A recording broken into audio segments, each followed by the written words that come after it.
tinatanggap ng mga natin. Nawa Panginoon, kayo ang magpunin ng Panginoon, kayo ang magpunin ng Panginoon, ay sa lahat ng aspeto ng gawain.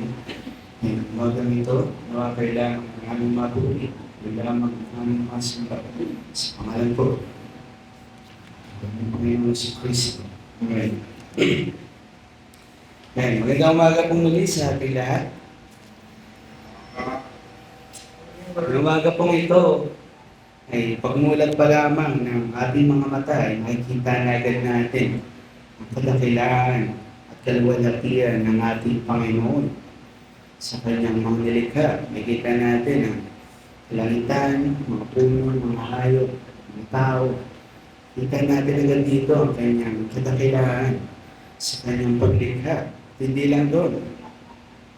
Pati sa kanyang awa at biyaya natin natanggap ngayong umagang ito na ikaw ay nagising, ang kain ng almusal, at ngayon ay nagtitipon dito sa kanyang bahay-sambahan upang atin siyang sambahin.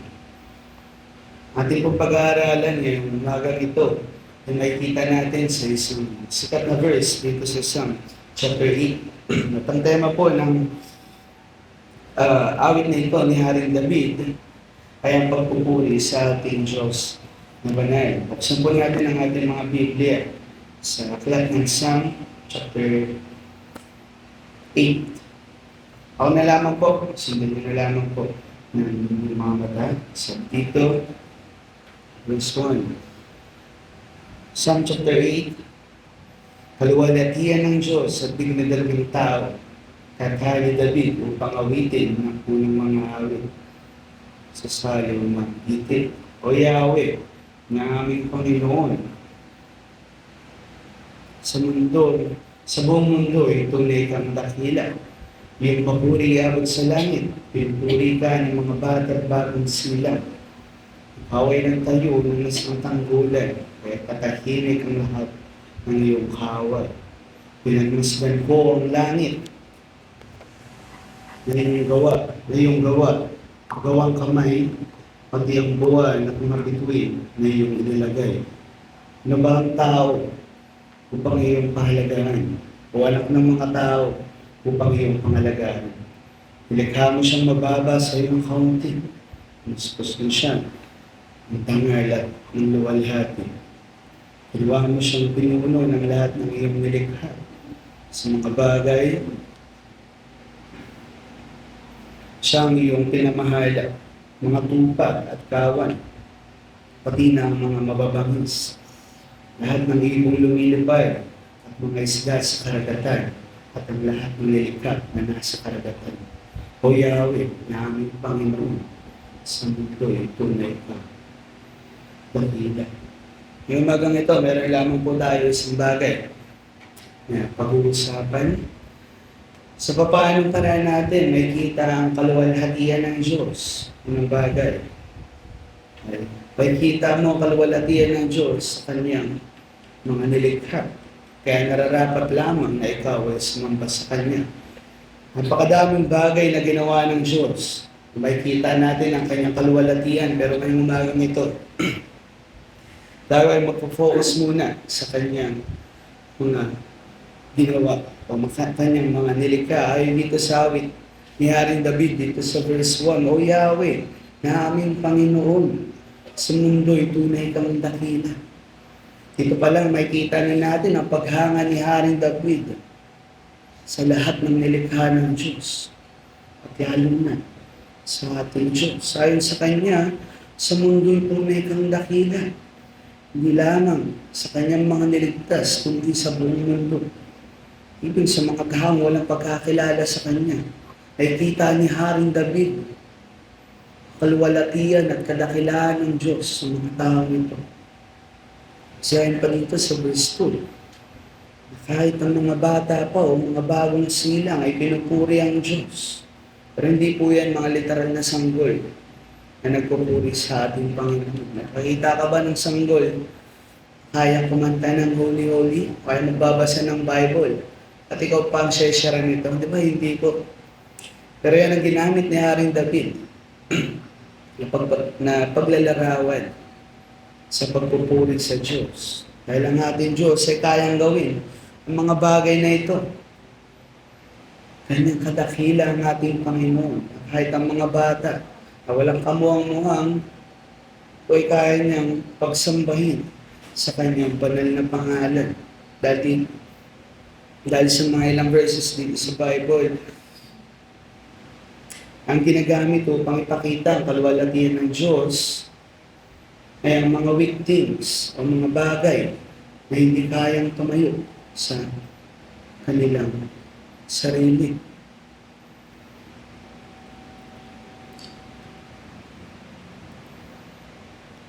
Ginagamit ng ating Panginoon ang mga bagay o kanyang mga nilikha, mga puno, mga hayop. Sabi dyan, kaya siyang sambahin. Kaya bigyan ito ng Panginoon ng salita upang siya ay dakilahin. Paano pa kaya ang mga tao na kanyang kinahabagan na nakatamo mismo ng kanyang awa at biyaya? Ano ang humadlang sa atin para dakilahin natin ang ating Panginoon? Ayon pa dito sa verse 3, sabi dito, pinagmasdan ko ang langit, nagawa ng iyong mga kamay, pati ang mga buwan, bituin na iyong nilagay. Ano ba ang tao? O ang mga anak ng tao para iyong pangalagaan? Pinagmasdan ko ang kalangitan at mga bituin na iyong inilagay. Napakadakila ng Diyos. Nilikha niya ang buong kalawakan. Sobrang lawak ay hindi na natin ito kayang abutin ng ating mga mata. Kahit pag gumamit tayo ng napaka-advance ng mga teknolohiya pagdating sa kalawakan, eh, hindi natin ito kayang marurok. Napaka-imposible sa ating mga tao makita kung gaano kalawak ang nilikha ng Diyos. Sabi dito sa mga pag-aaral, para daw marating mo, hindi pa sila sure dito, kumbaga estimated time lang to. Para marating mo ang dulo daw ng universe, kailangan mong bumiyahe ng 40 billion years. Kung ikaw ngayon, pabiyahe ka doon, ang mga makakarating na doon ay ang mga apo sa apo ng apo mo. Baga, ikaw ay isang dinosaur na lang. Kwento ka na lang ng mga naunang mga tao, mga tao doon. Di lang ganun kalayo. Ang babiyahin mo, kailangan mo pa ng bilis, ng speed of light. Ang imposible, marating mo ang dulo. Kailangan ang pinupunto nito. Kahit sobrang advanced na mga kagamitan, ay malabo natin mabot. Ganun kalayo, destinasyon. Pero ang Diyos ay dakila ang lahat ng bagay, kanyang nilikha. Siyang may control dito. Nasa kamay niya lamang ang hindi natin marurot. Kapit ng Diyos ang buong universe. At siyang nagsusustain dito sa lahat ng kanyang mga ginawa. Kanyang kadakila ang ating Panginoon. Kaya nga napatanong na lang si Haring David, ano ba ang tao para yung pahalagahan? Ano ba ang tao, anak ng tao, para yung pangalagaan? Sino ka? Sino ako? Para kaawaan ng Diyos. Para pahalagahan ng Diyos. Para pangalagaan ng Diyos. Ano ang tao? Ikaw lang naman ang tao na sumuway sa Kanya, lumayo sa Kanya, dahil sa lahat nagkasala sa Kanya. Pero dahil sa Kanyang awa at biyaya, tayo ay iniligtas ng Diyos sa kapahamakan.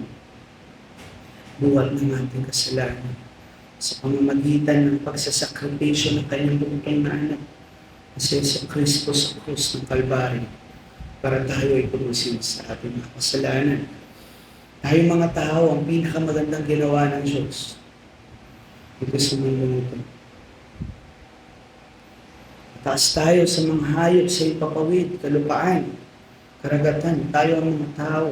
Tayo mga tao, binigyan ng Diyos na kakayahan para pangalagaan ang kanyang mga nilikha, ang mga bagay, mga hayop, mga halaman, mga puno.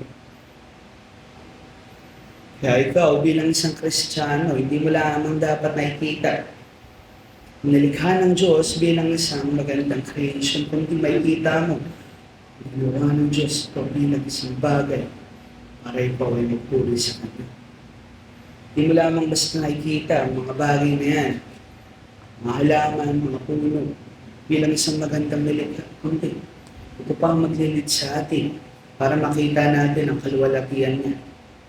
Ay pa dito sa verse 9, O Yahweh na aming Panginoon, sa buong mundo ay tunay kang laki.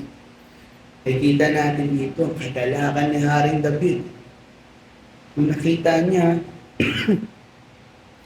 ang kadakilaan ng Diyos sa buong mundo, sa mga tao, sa mga hayop, sa kalikasan, sa mga anghel, nakita mo ang kaluwalhatian at kadakilaan ng Diyos sa mga bagay na ito. Siya nagsusustain sa lahat ng kanyang nilikha. Nakikita niyo pa lamang dito, isang patunay ang mga halaman natin sa harapan. Nag-sustain ng Panginoon yan kahit hindi namin dinidiligan. Biro lang po. Dito na rin po tayo magtatapos. Sinabi ni Charles Spurgeon, even though silver shall honor him, when it shall appear that God hath done for thee, but last he hath mortified, and what grace he hath granted thee. Paano pa kaya ang mga hayop? Mga hayop nga na nagpupuri at nagpapasalamat sa ating Panginoon dahil sa ginawa ng Diyos sa kanila. Ano pa ang tao? Tayo mismo natamo natin ang awa at biyaya ng Diyos. Ano pang pumipigil sa atin para purihin ang ating Panginoon? Purihin po ang ating Panginoon. Tayo po ay manalangin. Ang naming Diyos na banal, Diyos na nakilala, kasi parang sa lahat ng bagay ng Diyos. Unang maraming salamat sa inyo.